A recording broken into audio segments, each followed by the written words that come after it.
Planning ఆడ 3 కూటమి కలిసి వచ్చింది కదా, ఈడ కూడా 3 పార్టీలు కలిసి ఉండాలనేది బీజేపీ చేస్తున్న ప్లానింగ్, వ్యూహ రచనలు. ఇవన్నీ అందరూ తెలుసుకుంటున్నారు ప్రజలు కూడా.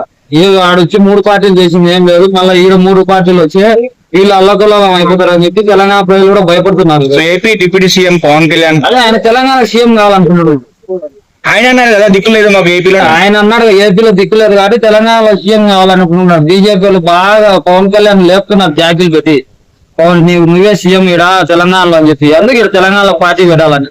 తెలంగాణలో వాళ్ళు ఈ 2 పార్టీలు కానీ ఏ పార్టీ వచ్చినా అది ఊరికే నామరు వార్డు మెంబర్లకు గెలిచలేరు. పవన్ కళ్యాణ్ ఫ్యాన్స్ ఏపీలోనే సీఎం అవుతారు మా పవన్ కళ్యాణ్ అని చెప్పేసి మాట్లాడారు. వాళ్ళు పీఎం కూడా అంటున్నారు పవన్ కళ్యాణ్. నిజంగానే తెలంగాణలో ఆయన పోటీ చేస్తే మధ్య చంద్రబాబు పెట్టి పోవాలా?